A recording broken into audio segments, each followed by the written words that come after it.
continuando con este tema, es importante, como les mencioné, conocer principalmente los conceptos. El, el eje muslo-pierna tiene a nivel de la rodilla un vértice. Y ese vértice, si es interno, lo vamos a definir como genuvalgo, se acerca a la línea media. Y si es externo, lo vamos a definir como genuvaro, que se aleja de la línea media.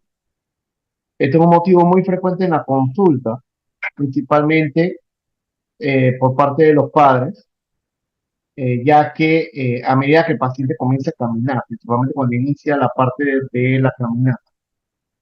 Por lo tanto, es esencial conocer la evolución normal. Este es el mismo cuadro que ya vimos, principalmente en infantes, cuando empiezan a caminar de 10 a 15 grados de varo, alrededor de los 18 o 24 meses, más o menos al año y medio, 2 años, los pacientes deben tener una angulación relativamente recta. Y, y más o menos a los 24 meses debe comenzar una angulación en valgo, que va a ser máxima entre los 3 y los 5 años, y va a ir disminuyendo gradualmente hasta los 7 8 años, en donde solamente vamos a tener una angulación de 5 a 7 grados de valgo, parecida a la del adulto. Ahí viene, aquí por esto viene en qué parte nosotros deberíamos preocuparnos si hay algún tipo de anomalía. Si, por ejemplo, el paciente pasa los 18, 24 meses y el paciente presenta genovaro, el genovaro no va a mejorar. No importa lo que se haga, no va a mejorar de forma fisiológica. Al mismo tiempo, si el genovalgo, pasando los 7 o 8 años, tenemos un genovalgo de 10, 15 grados, no va a mejorar después de esa edad, de los 7 o 8 años. Por lo tanto, nuestro punto de corte a nivel del genovaro son 2 años y a nivel del genovalgo son 8 años. Ese es nuestro punto de corte. Cualquier tipo de aumento en las angulaciones después de esa edad es un paciente que pueda tener una alteración patológica.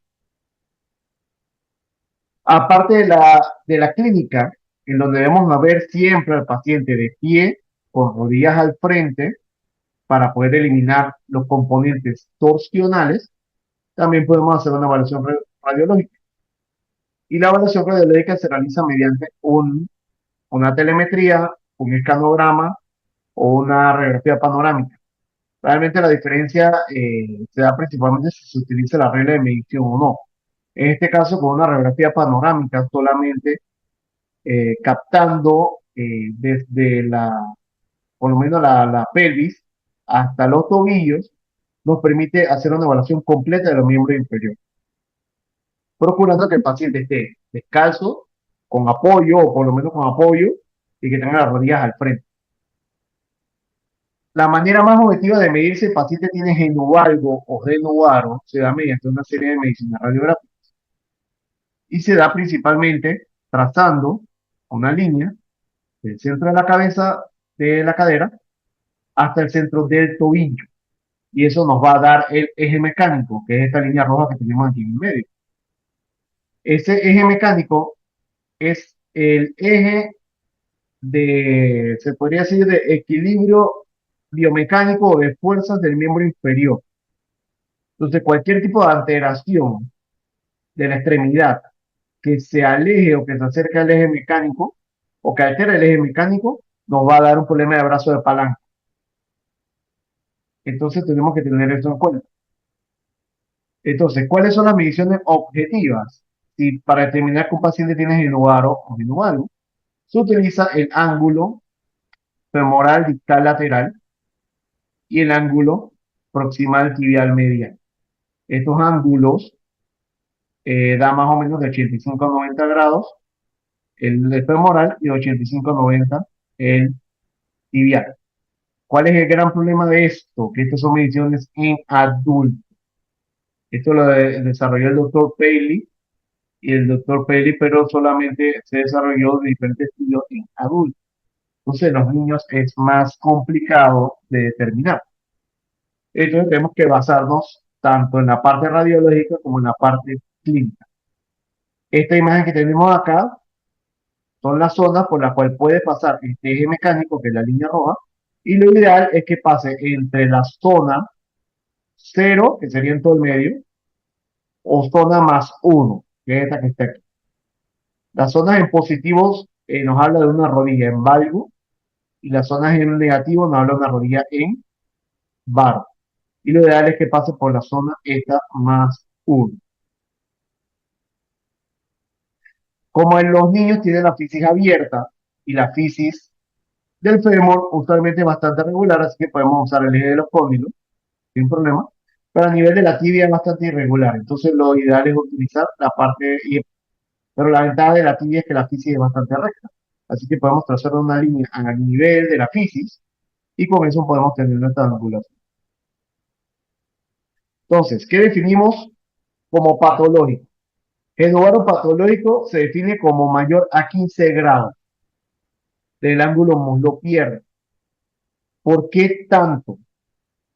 ¿Por qué tanto? Porque es principalmente, porque tenemos que tener en cuenta que el geno varo puede tener muchas etiologías que ahorita vamos a ver, pero dentro de una de ellas es la heredofamiliar. Y si nosotros tenemos un papá o una mamá que tiene las rodillas en varo, es probable que el hijo también tenga las rodillas en varo y no necesariamente es patológico. Así que se habla de una patología o se habla de que este caso sí es patológico cuando tenemos mayor de 15 grados de angulación.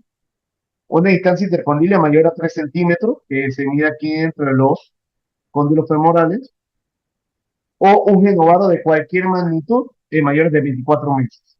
Es importante tenerlo en cuenta. Por eso que les comenté que nuestro punto de corte es 24 meses o 2 años. El geno algo podemos definirlo como patológico cuando tenemos una distancia intermaleolar, aquí a nivel inferior, intermaleolar, mayor a 9 centímetros, o un ángulo muslo-pierna mayor a 10 grados. Así podemos definir como geno algo patológico. ¿Tienes otras piezas lindas como esta? Cosas En una fila a lo largo de deformidad patológica. Asimetría, por ejemplo, no es normal que un paciente tenga, por ejemplo, una rodilla en valgo, una rodilla en varo o normal. Una deformidad angular más talla baja, debajo del percentil 5, tenemos que sospechar de algún tipo de algún tipo de displasia esquelética, por ejemplo, en pacientes con raquitismo, que pueden tener tanto genovaro o genovalgo. Pacientes que presenten inestabilidad de rodilla, podemos decir que es una angulación anormal. Esto se da principalmente en pacientes que tengan un síndrome de mal alineamiento rotacional, más adelante vamos a ver eso, o que tengan deformidades múltiples en diferentes extremidades, diferentes segmentos, por ejemplo, caderas, rodillas, tobillos, miembros superiores. Entonces son pacientes que pueden estar, nos guían más por una displasia de esqueleto. Entonces, el geno valgo puede tener mucha etiología igual que el geno varo. El geno valgo puede tener causas congénitas, por ejemplo, es frecuente que las hemimelias de peroné, donde falta un segmento de peroné, es algo congénito, una enfermedad congénita, puede causar una angulación de las rodillas y causen valgo, a diferencia de la hemimelia tibial, entonces pueden causar varo. La displasia esquelética pueden presentarlo. De forma idiopática, está la fisiológica exagerada, por eso les digo, y se considera idiopática, principalmente cuando tienen antecedentes heredofamiliares, son aquellas que tienen más de dos o se encuentran en mayor a dos desviaciones estándar. La tibia vara o enfermedad de Blount está dentro de estas patologías idiopáticas como genovaro. El trauma, definitivamente una lesión a nivel de la fisis puede causarnos deformidades. Es bastante frecuente, por ejemplo, en las fracturas de metáfisis de tibia proximal, causar un valgo secundario. Metabólica, el raquitismo, independientemente del tipo, puede causar deformidades tanto en valgo como en varo. Por eso les menciono principalmente en aquellos pacientes con talla baja. La osteogénesis imperfecta también puede presentarse los dos tipos de patologías. Infecciones pueden causar lesiones fisiarias. La artritis reumatoidea, la coxavara en hipertrofia puede causar también deformidades y también algunas otras patologías principalmente relacionadas a tumores como la exostosis hereditaria múltiple que puede causar deformidades a nivel de las metáfisis de los huesos largos o otras neoplasias benignas o malignas que estén muy cerca de la fisis y que puedan alterar su crecimiento. Importante de la parte de la evaluación clínica, debemos hablar los antecedentes del paciente, si hay trauma, y antecedentes familiares, infecciones, hábitos alimenticios. A la inspección, evaluar siempre la marcha, evaluar la postura del paciente con las patelas al frente, medir angulaciones y torsiones del fémur, tibia y la longitud de las extremidades. Pues, exámenes de laboratorio en caso de ser necesario que estemos sospechando una enfermedad metabólica, como el panel de metabolismo óseo, como calcio, fósforo, fosfatasa de calina, prueba de función renal, hemograma completo, niveles de vitamina D. Se pueden utilizar otros estudios de imagen, por ejemplo, la tomografía o la resonancia, en caso que estemos sospechando alguna lesión a nivel de la fisis y queramos ver alguna barra fisiaria, o que, por ejemplo, alguna secuela de alguna infección.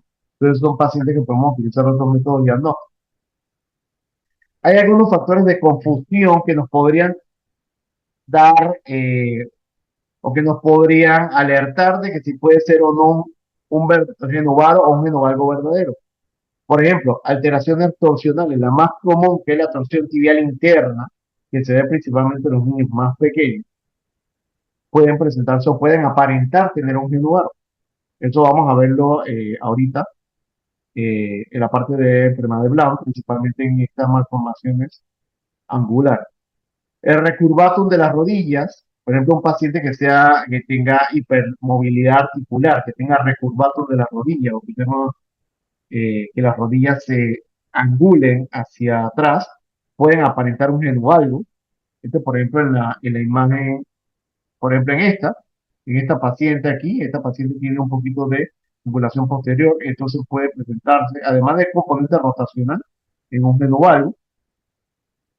Además de la bipedestación en flexión, por ejemplo, aquellos pacientes que tengan una malformación en flexión fija, por ejemplo, pacientes de agazapados por parálisis cerebral, puede presentar o puede aparentar, por ejemplo, tener un genovalgo. El fenómeno de Cosen es un genovalgo postraumático, se da en el 50 al 90% de los pacientes, bastante. Se da una deformidad que va empezando, se da primero una fractura a nivel de la metáfisis proximal, por ejemplo, por aquí en esta zona, eh, y a lo más o menos a los 5 meses comienza a deformarse la tibia y a llevar una angulación en valgo de la tibia proximal, y la máxima deformidad va a ser entre los 12 y los 18 meses post fractura.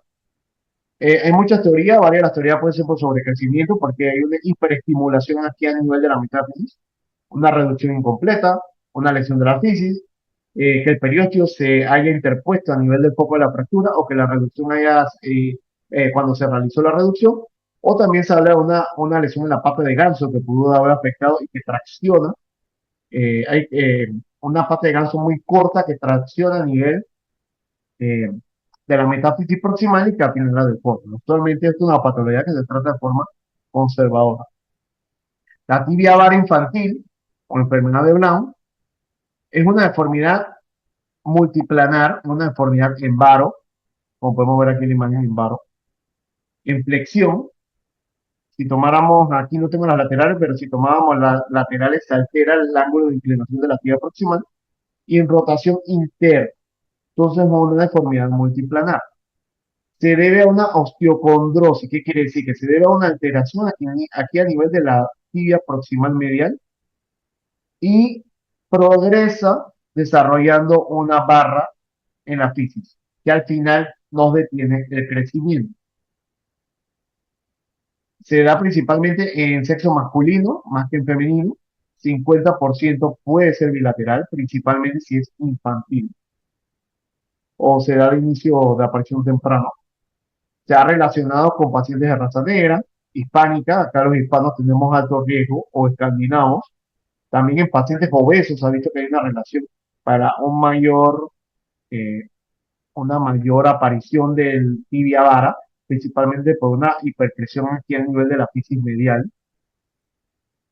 Es multifactorial, no se sabe la etiología exactamente. Se habla de que es una fisis que está en riesgo, un cartílago que está en riesgo y que hay una sobrecarga mecánica. Va a detener la fisis a nivel medial y al final va a causar una barra. Podemos dividir en tres tipos. tibia vara infantil, que va a ser aparición en menores de 3 años, usualmente bilateral. Tibia vara juvenil, que es de 4 a 10 años, que usualmente también va a ser bilateral. Y la tibia vara del adolescente, que va a ser desde los 11 años hasta la madurez esquelética, y usualmente es de tipo unilateral, como tenemos acá en la imagen izquierda, derecha, perdón, de la pantalla. Una prueba efectiva, una prueba que se utiliza para determinar si realmente es una malformación o no de la tibia, es recordar que tenemos una deformidad en varo, en flexión y rotación interna. Entonces, como ya vimos, la rotación interna puede ser un factor que pueda sugerirnos un genovaro, pero que realmente no lo tiene. Entonces, ¿qué tenemos que hacer? Nos tenemos que olvidar de la rotación interna. Si nosotros tapamos, por ejemplo, aquí a nivel de la mitad de la pierna hacia abajo y nos olvidamos de los pies, y aún así persiste la angulación en barra de la tibia proximal, estamos hablando de un cover-up test positivo, y esto es una enfermedad de Blount o una tibia barra. En cambio, si nosotros tapamos de la pierna hacia abajo y nos damos cuenta que a nivel de la rodilla tenemos la angulación en valgo normal, entonces es un cover-up test negativo. Es una prueba bastante útil, principalmente para distinguir en estos pacientes que nos confunden la torsión tibial interna. De la enfermedad de Blount también es importante la evaluación radiológica. Vamos a ver un cartílago de crecimiento que está alterado, está inclinado, principalmente como si uno imagínense como si fuera un barranco. Se habla de algunos signos radiológicos, por ejemplo, que si se mantiene la meseta o no, por lo menos si esta forma de rampa de esquí, en forma de un barranco. Usualmente cuando el paciente ya comienza a tener algunos quistes y ese que está en una etapa muy avanzada y se forma una rampa de tipo esquí. Eso nos quiere decir que está en una fase muy avanzada. Esta estructura se llama pico metafisiario y eso nos puede indicar que hay algún tipo de alteración, además de que hay alteración a nivel de la metáfisis proximal. Hay un sistema de fases de que nos habla de la enfermedad, del desarrollo natural de la enfermedad, que va de la fase 1 a la fase 6, en donde se va formando la barra. Y entre más tarde la fase, más difícil tratamiento y vamos a tener que hacer tratamientos más radicales. Una forma de saber si el Blount va a avanzar o no va a avanzar es principalmente entre el ángulo del Levin-Drenan, que es el ángulo metáfiso diapiciario. Trazamos una línea a nivel del borde aquí lateral de la tibia y calculamos el ángulo principalmente con la metáfisis. Y si esa angulación es mayor de 11, hay que vigilar porque puede progresar. Y si es mayor de 16, no hay nada que hacer, va a progresar. Entonces son pacientes que hay que darles tratamiento.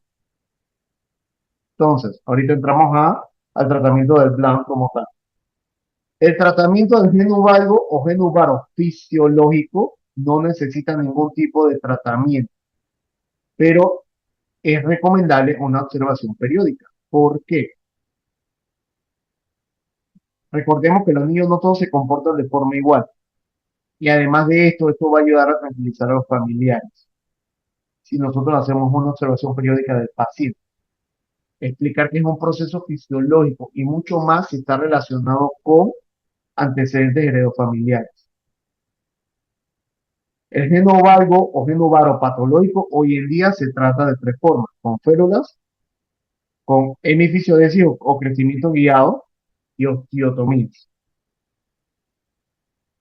Las férulas o braces se ha descrito principalmente en pacientes con valgo, por ejemplo, con férulas antivalgo, o en pacientes con varo, por ejemplo, en pacientes que tengan enfermedad de Blount.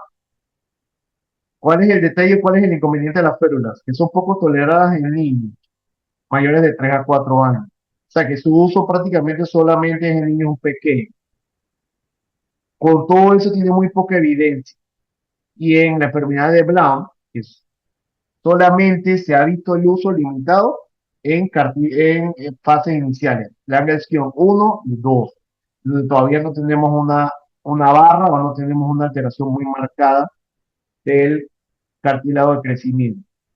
Entonces, en este estudio de Al-Zancar, él sí determinó de que los pacientes mejoraban al utilizar las férulas, principalmente sus parámetros de la marca, pero con un uso muy limitado en estos pacientes con un estadio muy temprano. El método que más utilizamos, que utilizamos nosotros inicialmente hoy en día, es el crecimiento guiado. Se llama epifisiodisis, que es un arresto de crecimiento de a una de las fisis. Una epifisioesis es el término que se utiliza cuando arrestamos toda la fisis. A través de la historia se han dado muchos tipos de crecimiento guiado. Pemister fue el primero que estableció, principalmente el primer método de crecimiento guiado, que era de tipo permanente, extrayendo un bloque de hueso y invirtiéndolo.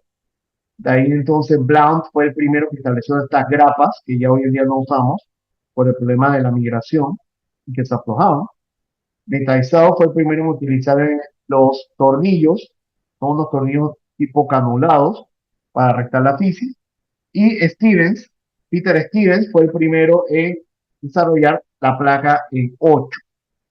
Esta imagen tiene la placa en 8. La placa en 8 consiste en un implante que tiene dos tornillos. Se coloca un tornillo en la epífisis, un tornillo en la metáfisis, y esto lo que va a causar es ralentizar el crecimiento de la fisis en ese punto. Funciona como si fuera una banda de tensión,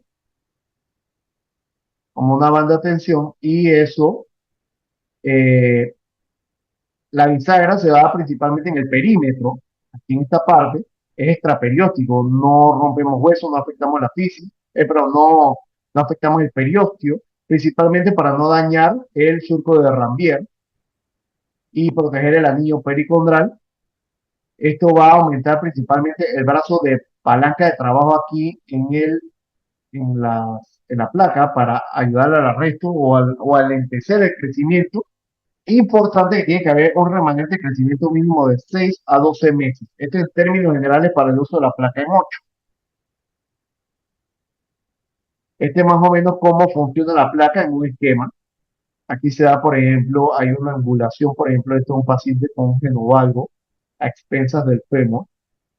Como les mencioné, nosotros lo podemos determinar objetivamente midiendo las angulaciones del ángulo femoral distal lateral y determinamos que está afectado y que colocamos una placa en 8 con un principio de banda de tensión para ralentizar el crecimiento en esta zona y permitirle que la zona externa crezca de forma normal. Como podemos ver aquí el resultado. El crecimiento a nivel medial fue mínimo versus el crecimiento a nivel lateral y al final eso nos permitió alinear el eje mecánico de la extremidad. Ya cuando nosotros terminamos de utilizarlo, terminamos de corregir, usualmente nosotros sobrecorregimos unos cuantos grados después de alcanzar la corrección objetivo, debido a que se ha descrito que si retiramos la placa en 8 vamos a tener un rebote. Las placas en 8 usualmente nos permiten una longitud de trabajo de los tornillos de más o menos unos 20 grados, y aquí principalmente, como podemos ver, se coloca de forma extraperiódica. Entonces, ¿qué ocurre con la enfermedad de Blount? Que es el genovaro más difícil de tratar. Como ya vimos, las férulas podrían ayudar en etapas muy tempranas. Hoy en día lo que nosotros recomendamos es que un paciente que nosotros estemos sospechando una enfermedad de Blount o un genovaro patológico, es referirlo a partir de los 2 años. A los 2 años el paciente se evalúa, se le toma radiografías para tomar las diferentes tipos de mediciones de los ángulos, y si tiene riesgo de progresión, lo recomendable es hacerle o colocarle unas placas para crecimiento guiado entre los 3 y los 4 años, en donde todavía tenemos una fase temprana, 1 o 2 del Langensfield, donde no hay barra todavía, y donde eso nos permita ralentizar el crecimiento a nivel lateral y que a nivel medial el paciente, la fisis, pueda crecer de forma adecuada. Con todo eso tenemos un 33% de recurrencia con todo esto, aunque lo tratemos temprano. En fase 3 o más no es recomendable debido a que ya probablemente ya haya presencia de una barra fisiaria. entonces los resultados no van a ser adecuados. Se ha visto que estos pacientes al corregir el varo, corrige la parte de la rotación interna. Entonces en algunos estudios sí se menciona. Osteotomías, en términos generales, podemos utilizar en cualquier paciente que tenga geno valgo o geno varo, después que hagamos toda la evaluación preoperatoria y todo el planeamiento adecuado, nos va a permitir corregir la mala alineación del eje mecánico. Y el principal objetivo cada vez que vamos a planificar una osteotomía es que tenemos que mantener ese eje mecánico para que la extremidad no tenga una enfermedad de brazo de palanca. En Brown, las osteotomías, ya en mayores de 4 años, es recomendable hacerlo en todas las etapas. Nosotros, por lo menos acá en Panamá, somos un poquito más conservadores y extendemos un poquito la hemipitiodesis hasta los 5 o 6 años, pero ya apenas veamos radiológicamente que estamos entrando en una fase 3 4 ya no, y nos vamos directamente con las osteotomías. Las osteotomías también están recomendadas cuando tenemos un ángulo metafisodiaficiario mayor de 20 grados, cuando hay falla de tratamiento conservador de la hemipitiodesis, cuando necesitamos, es importante que cuando hacemos la osteotomía tenemos que corregir el varo, la flexión, la rotación interna, todos sus componentes. Y en algunos casos hay que elevar la meseta, como por ejemplo esta cirugía de aquí arriba, donde primero se hace una osteotomía de la meseta, se eleva, se le colocan unos tornillos para mantenerlo, y después se hace una osteotomía a nivel distal para corregir la rotación y lo. Este también es otra imagen de otro paciente de enfermedad de Brown, ya avanzado, que se le hicieron varias cirugías, y también se puede utilizar también el fijador externo para una corrección progresiva. Entonces, para terminar este tema, el geno valgo y el geno varo pueden afectar en la adultez. La respuesta es bastante difícil de contestar porque no hay estudios suficientes que hablen de esto. A pesar de que la gran mayoría de documentación te dicen que sí pudiera afectar la aparición temprana de osteoartrosis en el adulto. El problema cuál es que no sabemos de toda el abanico de deformidades que pueda haber, cuánto es el mínimo necesario para afectar al nivel de las rodillas. Por ejemplo, en este estudio del 2016 de Anthony, sí habla, por ejemplo, que la evidencia prospectiva no era suficientemente significativa para decir que el mal alineamiento puede ser un factor de riesgo para desarrollar osteoartrosis de rodilla.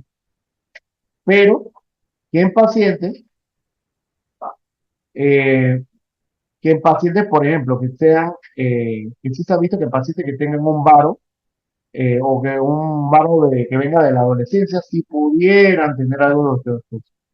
Pero ya le digo, la evidencia no es tan clara con respecto a este tema. ¿Alguna pregunta de la deformidad angular?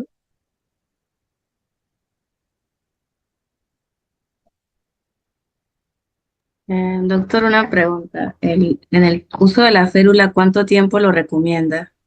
En el día, por ejemplo. Sí, inicialmente las férulas antivalgo o antivaro, se habla de que hay que usarlo mínimo unas 16 horas. Por eso es que que el paciente acepta mucho la férula, además que son muy incómodas y son caras. Esa es la parte mala. Se supone teóricamente, si nosotros ejercemos algo de estrés sobre la fisis, por ejemplo, un estrés longitudinal, si nos, si nos vamos con los modelos biomecánicos y con las diferentes teorías en este caso sería la de Hutter-Boltzmann, en teoría debe funcionar, pero ya te digo, no ha demostrado buena efectividad. Pero como mínimo, es casi igual que, por ejemplo, el corsé en escoliosis o, por ejemplo, sí, principalmente en ese caso, en donde lo recomendable es 16 horas al día. ¿Y cuáles serían los grados de corrección que pide al momento de mandar a hacer la órtesis? Por lo menos, eh, por lo menos tratar de irlo llevando, tú sabes que tu mínimo es de 15 grados o que tienes una angulación de más o menos de 15 grados, tratar de irlo disminuyendo por lo menos unos 8 a 7 grados para tratar de llevarlo a la normalidad y sobrecorregirlo un poco. Entonces, si el paciente tiene, por ejemplo, 15, 20 grados o por lo menos unos 15 grados de valgo, tratar de corregir lo que son unos 10 grados para tenerlo como en 5. Y si el paciente tiene varo, entonces tratar de que tenga, por ejemplo, unos 15 grados de valgo, entonces tiene que también tratar de corregirle por lo menos un varo tolerable, sería más o menos hasta los 10 grados, sería lo recomendable. Entonces ahí puedes, por ejemplo, como es mucho más difícil de tratar, ahí puedes darle por lo menos unos 5 a 7 grados de valgo, por lo menos para corregir. Muchas gracias, doctor. A la orden. Acá José Antonio pregunta, ¿el tipo de desgaste que tenga el zapato puede ayudar si tiene varo o valgo? Realmente sí, ¿ah? Realmente es un punto importante que podemos ver, pero recordar algo.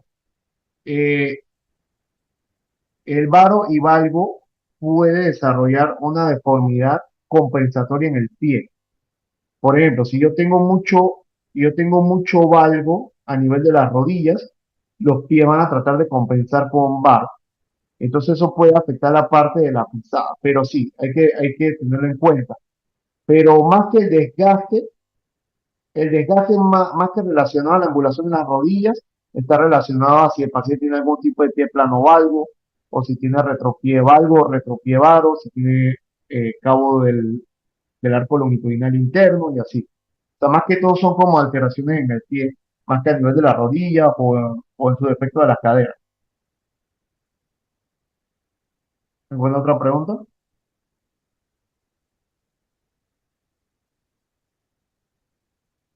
Si no, entonces vamos ya a la última parte. Malformaciones rotacionales es también un motivo frecuente de la consulta. Importante que hay cambios de la posición del pie durante la marcha, principalmente. Tiene un mayor impacto en pacientes con enfermedades neuromusculares versus pacientes sin ningún tipo de enfermedad base. Usualmente los pacientes con algún tipo de alteración, sin ninguna patología base, incluso pueden corregir de forma voluntaria la parte de la marcha, pero los neuromusculares no. Y eso va a causar también una enfermedad de brazo de palanca y va a causar mayor gasto de energía. Importante tener en cuenta dos términos, versión versus torsión. Versión se denomina a cualquier tipo de alteración angular que está dentro de las dos desviaciones estándar, y torsión son aquellas que están fuera de las dos desviaciones estándar. ¿Cuánta es la cantidad? Ahorita vamos a ver. Se ha descrito que hay mayor riesgo de presentar una anteversión femoral aumentada, o mejor dicho, una torsión femoral interna, que es el término correcto, cuando hay algún tipo de factor mecánico que afecta el final del embarazo. Por ejemplo, oligoamnios, pacientes con macrosomía, pacientes que tengan disminución a nivel del espacio, todo lo que pueda afectar la parte de restricción intrauterina, del espacio intrauterino, puede afectar la parte de la rotación. Por eso que también puede estar relacionado a pie equinovaro, a displasia de cadera, entre otras patologías. Bien, cada vez que evaluamos a un paciente queremos evaluar eh, su, la parte rotacional de los miembros inferiores, tenemos que hablar del perfil rotacional. Y se define como la angulación alrededor del eje longitudinal de la extremidad. Esta tiene una evaluación clínica y radiológica. El doctor Stahelli en 1985 acuñó el término de perfil rotacional en sus estudios y determinó que tiene varios componentes. El ángulo de progresión del pie, importante que en el ángulo de progresión del pie tenemos que identificar algunos mecanismos compensatorios. Como les mencioné, dependiendo si hay algún tipo de alteración angular o no, podemos tener pacientes que puedan meter o que puedan sacar los pies. O como en el síndrome de mal rotación o de mal alineamiento rotacional, podemos tener un paciente que tenga una torsión femoral interna, pero que tenga un ángulo de progresión normal. Y ahorita vamos a ver por qué. El arco de movilidad rotacional de las caderas, mediante las pruebas que les mencioné ahorita, la vamos a ver de nuevo. La prueba del trocánter mayor, el ángulo de prominencia trocantérica, que es la prueba esa, el ángulo muslo-pie, que lo podemos hacer en decúbito supino, o decúbito prono, o también puede ser, por ejemplo, con el paciente lo podemos sentar al borde de la camilla y vemos la actitud del pie, o el ángulo transmalleolar, principalmente cuando tengamos una deformidad del pie. Siempre cuando vamos a evaluar al paciente, evaluar siempre la marcha, establecer una línea de progresión, le pedimos al paciente que camine por un pasillo, con las rodillas descubiertas, preferiblemente, o que por lo menos el pantalón pueda un pantalón corto, y vemos el ángulo de progresión del pie. Entonces podemos definir la progresión interna es negativa, como podemos ver aquí en la línea, y la externa es positiva. Más o menos a los 4 años estamos hablando de que el paciente va a tener una angulación de 2.8 grados positiva, o sea, tendencia hacia externa, a los 4 años. Antes de esa edad todavía se considera de que una progresión de marcha negativa es normal. A los 17 años, a los 16 años ya tiene más o menos unos 7.3 grados, es lo que se considera como lo esperado. Aquí tenemos imágenes, por ejemplo, el ángulo muslo-pie, tenemos imágenes del ángulo de rotación interna en la cadera, mediante el trocánter mayor, por ejemplo aquí de rotación externa, y aquí también de rotación, aquí también de rotación externa, lo podemos medir principalmente. Importante tener en cuenta, en términos generales, ya un paciente ya con desarrollo, o que ya está cercano a la madurez esquelética, el decúbito prono, lo normal es que rote 45 grados, tanto externa como internamente, pero hay que tener mucho cuidado en aquellos pacientes que tengan deformidades angulares. Por ejemplo, este paciente tiene una deformidad a nivel de la metáfisis proximal de la tibia, por lo tanto, eso nos va a alterar nuestra medición. Por ejemplo, son 4 gráficas para ver la parte de el perfil rotacional y cómo va cambiando según el tiempo. Y el ángulo de progresión va principalmente, inicialmente está negativo, y después avanza a positivo.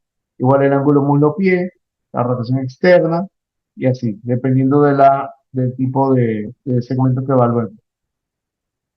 Entonces, además de la medición clínica, tenemos una medición radiológica. No es necesario en todos los pacientes, principalmente si consideramos que es fisiológico, solamente en aquellos pacientes que tengan una rotación fuera de lo normal, como vimos inicialmente según los hitos del crecimiento. En este caso, la radiografía no nos funciona, sino que tenemos que hacer una medición radiográfica, tomográfica de la torsión del fémur y de la tibia. Esto se puede pedir mediante un perfil rotacional por K. ¿En qué consiste? Se toman varios cortes, un corte en la cadera, un corte que tome el centro de la cabeza de la cadera y uno que tome que tome el centro de la cadera y la base del cuello, uno que toma a nivel de los cóndilos femorales y trazamos una línea a nivel posterior, uno que tome la meseta tibial y uno que tome el eje transmaleolar.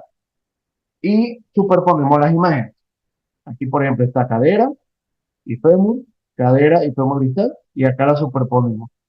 Strecker en su estudio sí habla de que el fémur, lo esperado es que sea de 24.1, más o menos 17 grados de angulación. Por ejemplo, que sería lo esperado a nivel de cuando ya llega a la madurez esquelética. O sea, que incluso podemos tolerar considerado lo normal, una angulación de 24 grados, que es bastante. O sea, que no todas, por ejemplo, no tenemos que ser tan severos de decir de que 15 grados debe ser nuestro objetivo final. Incluso hay pacientes que tengan más de 15 grados de torsión o de anteversión femoral y caminan sin anomalía o con una discreta progresión interna. Y a nivel de la tibia más o menos 34.8. Entonces, nuevamente, esta es la parte de las mediciones de los hitos del crecimiento. Importante identificar fisiológico versus patológico. Si tenemos un paciente con una progresión interna aumentada o en negativo, si es entre los rangos de edad de nacimiento o antes de caminar, antes de deambular, puede ser un metatarso adulto, tenemos que evaluar los pies. Infantes a preescolares, una torsión tibial interna que, como les mencioné, debe mejorar entre los 3 y los 4 años de edad, y puede ser asimétrica, una pierna más torcida que la otra. Los metatarsos adultos debe corregir más o menos los 18 meses, pero nosotros acá en ortopedia nos vamos hasta los 4 años de edad. Antes de eso, si el paciente tiene metatarso adulto, se puede hacer masaje, se puede hacer yeso correctivo, se puede poner algún tipo de calzado especial, entre otras cosas. Y a nivel escolar, ya mayores de los 4 o 5 años, usualmente se debe una anteversión femoral aumentada, que debe corregir máximo hasta los 14, 16 años, pero como les comenté, nuestro punto de corte es entre los 8 a los 10 años. Entonces, un paciente que sospechemos que tenga una torsión en el miembro inferior, a más tardar a los 8 años de edad debe ser evaluado por ortopedia. Esto también ya es solamente a modo de repaso de lo que vimos la última vez, de más o menos cómo va disminuyendo la anteversión femoral y cómo va cambiando la torsión tibial de interno a externo. Ok. Eh, el rol del bracing en la ortopedia pediátrica, este es un estudio de PUM, del J. Posner, que es la revista de ortopedia pediátrica americana, en el 2019. Y entonces es un estudio que fue principalmente evaluando a los diferentes ortopedistas a nivel de diferentes países, y ellos concluyen principalmente para el tipo de actitud que ellos utilizaban al momento de distintas patologías, por ejemplo, metatarso adducto, torsión tibial interna, anteversión femoral. Entonces, concluyen, y además que hoy en día está recomendada por la AOS, la Academia Americana de Ortopedia, la POSNA, que es la de ortopedia pediátrica, y la AAP de pediatría americana, de que los braces en condiciones benignas en miembros inferiores, que incluyen metatarso adulto flexible y el plano no doloroso, torsión tibial interna y anteversión femoral, no está recomendada porque no se ha visto que hay ningún tipo de beneficio para el paciente. Esto incluye zapatos, incluye twister, incluye diferentes tipos de dispositivos que hoy en día ya no se utilizan. Eh, el manejo es principalmente tipo conservador, hay que diferenciar lo fisiológico de lo patológico.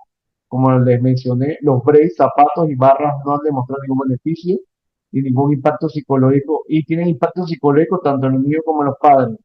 Y los estudios son viejos. Wenger en el 89, Triano en el 98, Stein en el 85 y el de Fabry que les mencioné en el 73. En ese estudio determinó que manejo con twister, manejo con zapatos, solamente había una reducción del 2% y que no era significativamente, que no era estadísticamente significativo versus que el paciente no utilizara ningún tipo de aparato. El manejo, acá también otro artículo, principalmente, esto sí fue un metaanálisis, una revisión sistemática, perdón, en donde utilizaban diferentes tipos de dispositivos para el tratamiento de la marcha en rotación interna y concluyó que hay una evidencia muy limitada de que el manejo no quirúrgico vaya a favorecer o vaya a mejorar la parte de la marcha en rotación interna.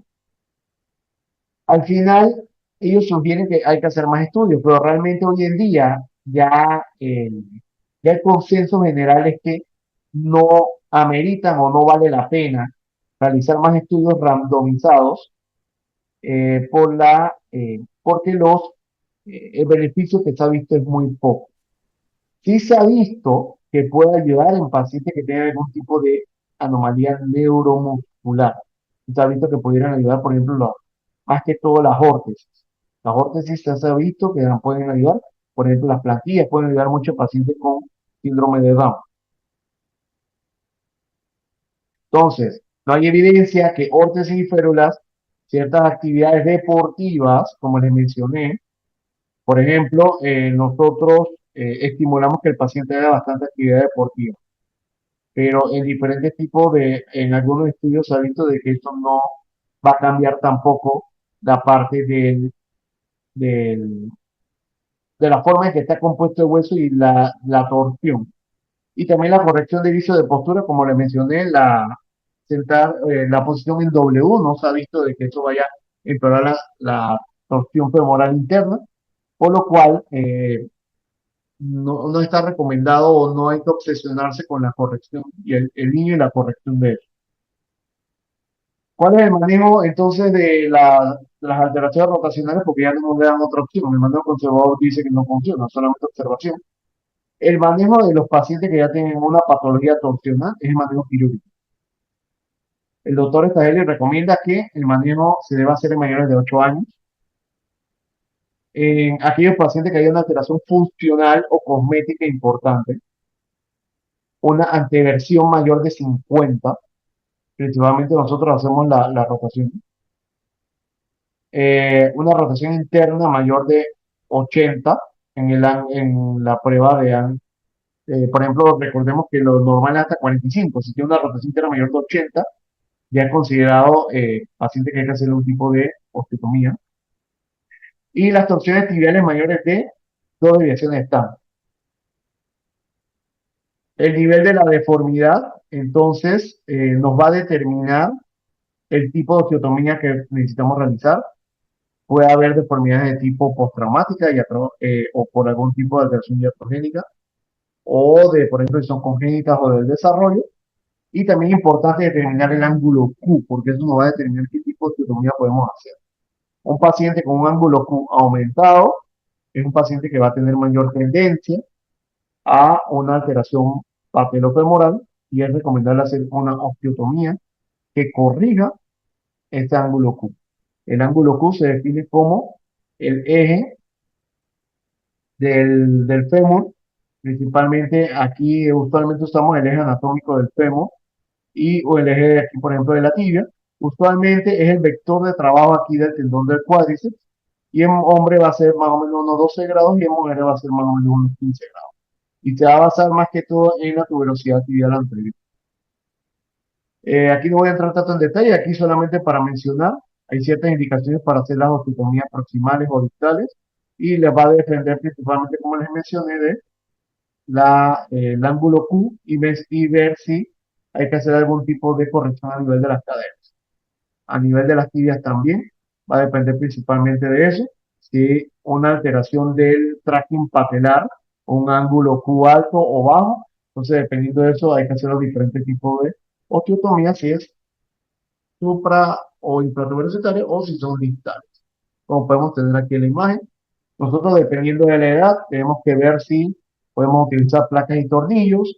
En algunos pacientes podemos usar clavos cuando ya tienen mayor madurez esquelética, clavos endomedulares. Podemos utilizar clavos de Kirchner, que en invasión son los clavitos, en pacientes más pequeños y así. Las osteotomías, por ejemplo, usualmente se hacen a nivel de la tibia, pero sí se ha recomendado que si hay que hacer una corrección a nivel de tibia de mayor de 20 grados, lo recomendable es hacer una osteotomía peroneal.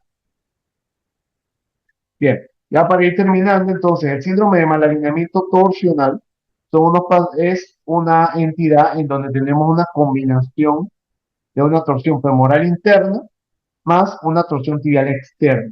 Esto que nos va a provocar un ángulo de progresión normal. La marcha con rotación interna se compensa por la torsión tibial externa, pero se sigue alterando el mecanismo extensor, entonces el ángulo Q va a estar aumentado. Miren, por ejemplo, la línea aquí negra se traza, que va más o menos como el eje del fémur, y mira hacia dónde apunta la tuberosidad tibial anterior, está totalmente alterada. Esto va a alterar ese mecanismo extensor del cuádriceps y va a alterar la rotación de la rodilla. Esto puede afectar la articulación patelofemoral, causando hiperpresión aquí de la rótula, causando cambios degenerativos y incluso en algunos pacientes causando inestabilidad y luxaciones recidivantes de rótula. Entonces, todo paciente que llegue, paciente adolescente, que se da más frecuente la parte de las alteraciones patellofemorales, que llegue con dolor a nivel anterior de las rodillas, hay que descartar que no tenga un síndrome de malalineamiento torsional. El tratamiento de esto es quirúrgico, principalmente a nivel del fémur, porque el fémur está muy roto internamente. En algunos pacientes, dependiendo del perfil torsional, usualmente estos pacientes enviamos la tomografía, que está muy afectado. Hay que hacerle una doble osteotomía, tanto a nivel del fémur como a nivel de miembros inferiores, perdón, de la tibia. Y en algunos casos se necesita un realineamiento del mecanismo extensor. Estos son, por ejemplo, otro ejemplo de otro artículo en donde se dice una doble osteotomía, tanto fémur distal como tibia proximal. Y importante aquí, Todos los pacientes tenían, por ejemplo, en este estudio de Lee, tenían dolor anterior de rodilla, pacientes adolescentes con dolor anterior de rodilla, algunos tenían inestabilidad, otros no. Importante que él escribió que con la fitotomía todos mejoraron. Importante, dolor anterior en la rodilla, rodillas que apunten hacia adentro, mire cómo el paciente se para aquí, relativamente recto, pero mire cómo apunta la patela hacia adentro. Se pone como dice, como medio viscas, las patelas. Y además de eso, si tienen algún signo estos son los signos de inestabilidad patelar, entonces está recomendado hacer una doble osteotomía en esos pacientes. ¿Qué ocurre cuando tenemos rotación más angulación? Hay que corregir secuencialmente. Recomendable corregir primero angulación y después rotación. Por ejemplo, cuando hacemos una corrección aguda, la corrección aguda la debemos hacer la angulación.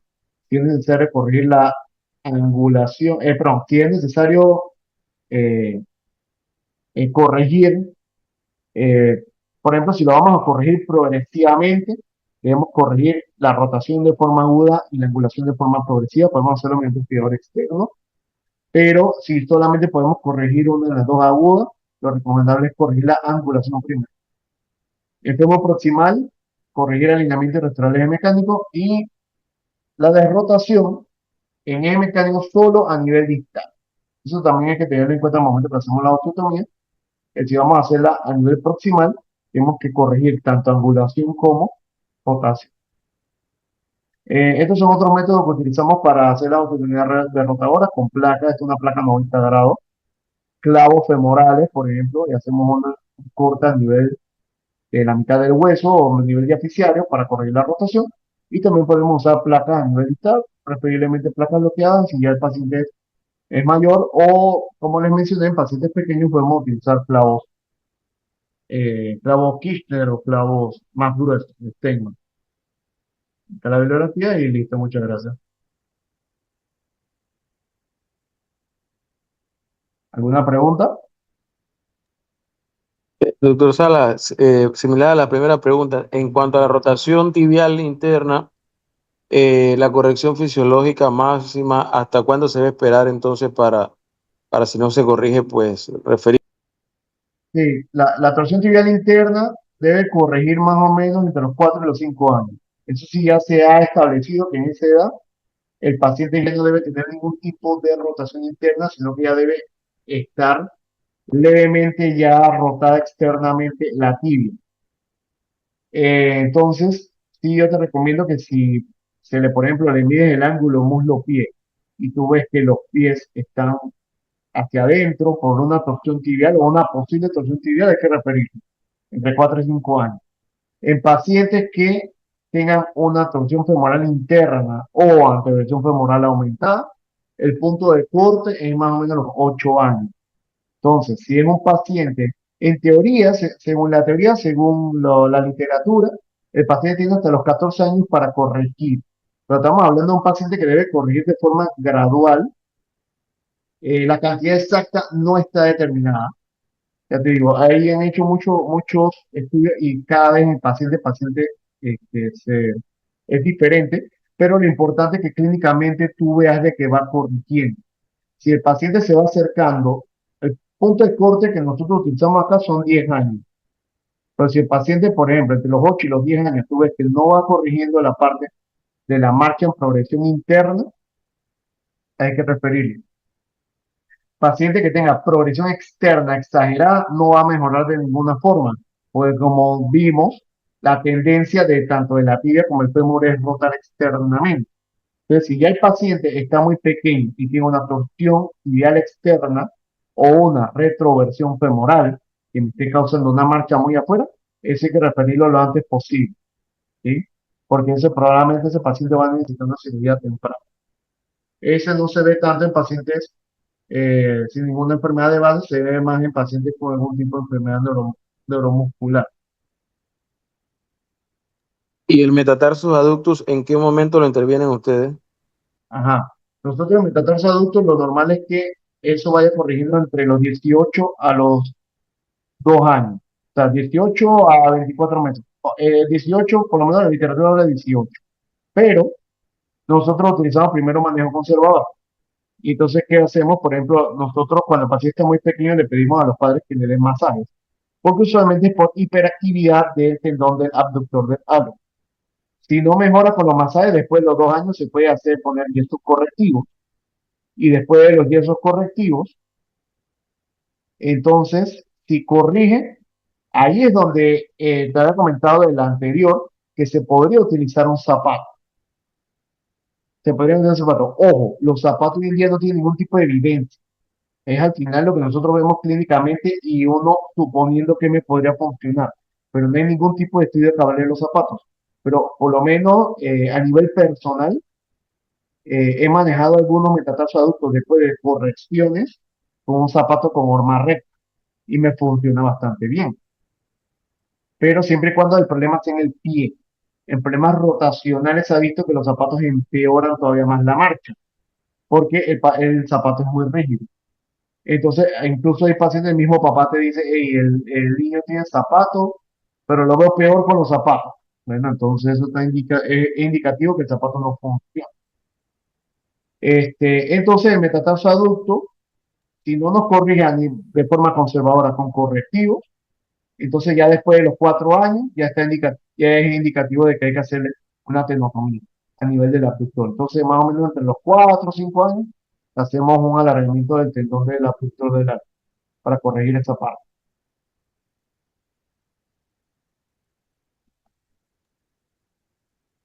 Doctor, una pregunta. El periodo de recuperación después de estas intervenciones, estas osteotomías, ¿en cuánto tiempo podría el niño o adolescente volver a apoyar? Sí, por lo menos la osteotomía va de, como tanto fémur como tibia son los huesos largos que más demoran en consolidar. Usualmente nosotros vamos viendo aparición de callo óseo. La tibia es un poco más rápido que el fémur, principalmente por el grosor. Pero a nivel de callo óseo, estamos hablando de que pueden ser unos de 4 a 6 semanas para empezar callo óseo. Y usualmente iniciamos apoyo más o menos a los 2 meses, por ahí. Eso va a depender mucho de la edad. Entre más pequeño es el niño, más rápido consolida. Va a depender mucho de la zona donde hicimos la osteotomía. Entre más cerca hagamos la osteotomía a la metáfisis, en la zona metafisiaria, más rápido consolida porque hay mayor vascularización. A nivel de diáfisis, por ejemplo, el caso ese que puse del clavo, es una buena opción, muy buena, pero es un paciente que tú sabes que te va a consolidar más lento. Por ejemplo, un paciente con esta osteotomía de fémur aquí que tiene el clavo, se puede estar consolidando como a los 2 meses. Y a nivel de la metáfisis, se puede estar consolidando como a las 6 semanas, 1 mes y medio más o menos. Y es un paciente que tú podrías indicarle un apoyo progresivo. Pero en términos generales, son de 6 a 8 semanas, dependiendo de la radiografía. De ahí entonces inicia apoyo progresivo y ya apoyo completo más o menos como a los 3 meses. Es el apoyo completo. Muchas gracias. A la orden. ¿Alguna otra pregunta, otra duda?